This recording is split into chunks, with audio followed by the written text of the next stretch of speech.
Every year, New York held an Easter Day parade to which thousands came, and Bernays decided to stage an event there.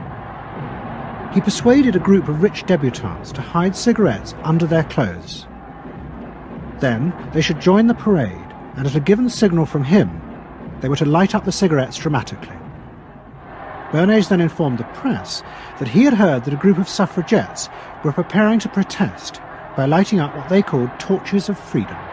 He knew this would be an outcry, and he knew that all of the photographers would be there to capture this moment. And so he was ready with a phrase, which was torches of freedom. And so here you have a symbol, women, young women, debutantes, smoking a cigarette in public with a phrase that means anybody who believes in this kind of equality pretty much has to support them in the ensuing debate about this, because torches of freedom. I mean, what's on all American coins? It's liberty. She's holding up the torch, you see? And so all of this is there together. There's emotion, there's memory, there's a rational phrase, even though it's using a lot of emotional elements. It's a phrase that works in a rational sense.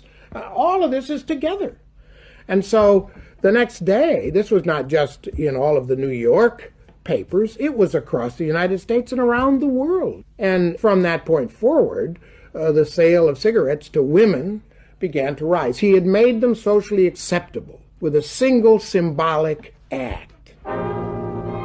What Bernays had created was the idea that if a woman smoked, it made her more powerful and independent, an idea that still persists today. Embrace me, my...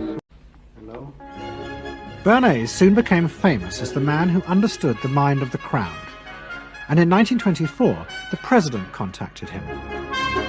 President Coolidge was a quiet, taciturn man and had become a national joke. The press portrayed him as a dull, humorless figure.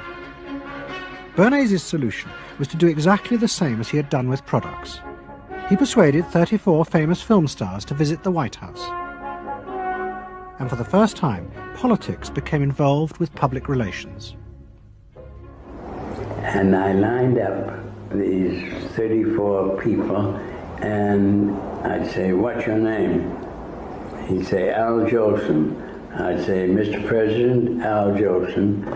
Next day, every newspaper in the United States had a front page story. President Coolidge detains actors at White House. And the Times had a headline which said, "President nearly laughed." And everybody was happy. But while Bernays became rich and powerful in America, in Vienna his uncle was facing disaster.